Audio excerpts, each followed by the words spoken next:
પોલીસને ટોમી કઈ બોલાવે છે ઓલો વ્યક્તિ કે પોલીસને ટોમી તો એનો પરિવાર છે કેવી રીતના ટોમી થાય હું એની વિચારધારાથી જોડાયેલો નથી કમરમાં પહેરવાનું આવી વાતો કરે છે ગાંધીનગર લઈ છે તાનાશાહીની વાત કરો જો આની સરકાર આવશે ને તો ગુંડારાજ આવશે ગુંડારાજ સમજી લેજો મારી ઉપાધિ ન કરો મને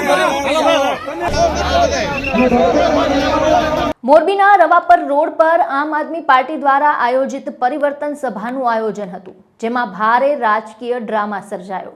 એક બાજુ ગોપાલ ઇટાલિયા અને ઈસુદાન ગઢવી મંચ પરથી પરિવર્તનની વાતો કરતા હતા, તો બીજી તરફ પક્ષના જ સહપ્રભારી હિતુભા રાઠોડે પક્ષને ગુંડાઓ અને અમીરોની પાર્ટી ગણાવી રાજીનામું ધરી દીધું, જેના કારણે મોરબીનું રાજકારણ ગરમાયું।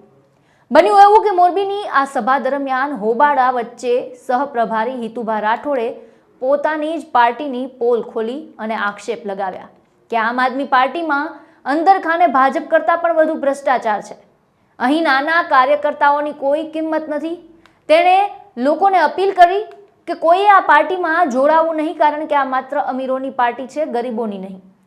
હિતુભા રાઠોડે સભાના સ્ટેજ સુધી જવા ન દેવાતા તેમણે પોતે ઉગ્ર રોષ વ્યક્ત કર્યો।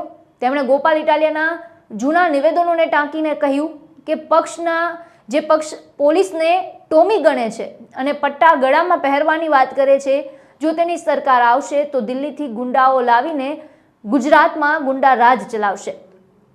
આ તાનાશાહી સહન ન થતા તેમણે પક્ષ સાથે છેડો ફાડ્યો હોવાની વાત કરી હતી। શું કહ્યું તેમણે સાંભળો। પોલીસને ટોમી કઈ બોલાવે છે ઓલો વ્યક્તિ કે પોલીસને ટોમી તો એનો પરિવાર છે કેવી રીતના ટોમી થાય હું એની વિચારધારાથી જોડાયેલો નથી।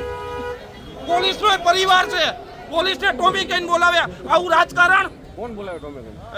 ગોપાલભાઈ ઇટાલિયા પોલીસને ટોમી કઈ બોલાવે? અમારી પાસે જાહેર મીડિયા પડ્યા જાહેરમાં બતાવો નથી જોતા મીડિયા અને પોલીસને ટોમી એનો પરિવાર હોય છે।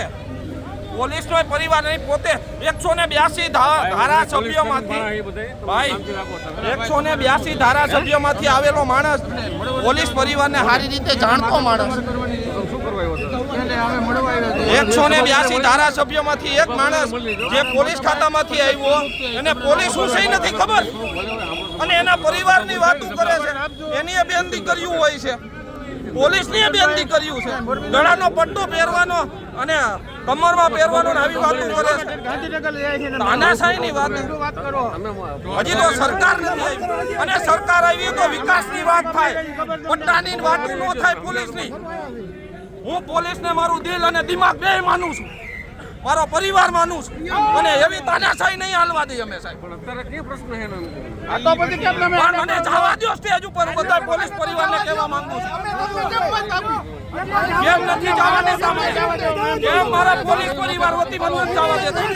જવા દો, એકને જવા દો, મને એકને જવા દો।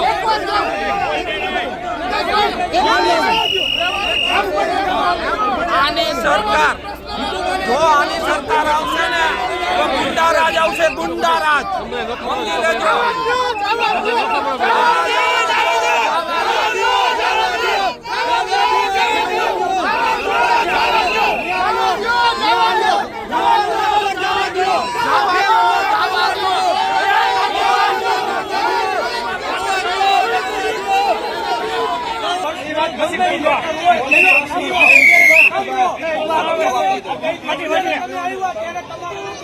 હું આમ આદમી પાર્ટીનો કાર્યકર્તા છું અને મારે અમુક પ્રશ્ન કરવા છે।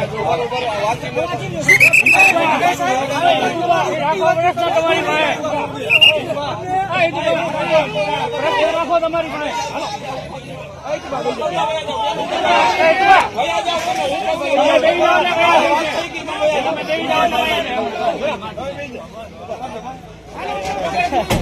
સભાના સ્થળની બહાર પણ દ્રશ્યો ચોંકાવનારા હતા। એક બાજુ પક્ષ પરિવર્તનના દાવા કરતો હતો, તો બીજી તરફ રસ્તા પર આમ આદમી પાર્ટીના ખેસ રઝળતા જોવા મળ્યા। ત્યાં હાજર લોકોએ પણ પક્ષની આ ખેંચતાણ જોઈને રોષે ભરાઈ કહ્યું કે આ ખેસ પર ચાલો। પક્ષના આંતરિક ડખ્ખાના કારણે સભાનો મૂળ ઉદ્દેશ જે છે તે બાજુ પર રહી ગયો અને ચારે બાજુ રાજીનામા અને આક્ષેપોની ચર્ચા જોવા મળી. બીજી બાજુ મંચ પરથી ગોપાલ ઇટાલિયાએ સરકાર પર નિશાન સાધતા કહ્યું કે ભાજપના ધારાસભ્યોના કામ અધિકારીઓ કરતા નથી. જો વેપારીઓ અને કારખાનેદારો દબાયેલા રહેશે તો પરિવર્તન નિશ્ચિત છે. જો કે પક્ષની અંદર જ ઉઠેલા આ બળવાને લઈને ઇટાલિયાના દાવાઓ સામે મોટા પ્રશ્નો ઊભા થયા છે. મોરબીમાં આમ આદમી પાર્ટીએ શક્તિ પ્રદર્શન તો કર્યું, પરંતુ આંતરિક અસંતોષ અને ગંભીર આક્ષેપો પક્ષ માટે આગામી સમયમાં પડકારજનક સાબિત થઈ શકે. આપના શું વિચાર છે સમગ્ર મુદ્દે અમને કોમેન્ટ બોક્સમાં જણાવો અને અમારી ચેનલને સબસ્ક્રાઇબ કરવાનું ભૂલશો નહીં.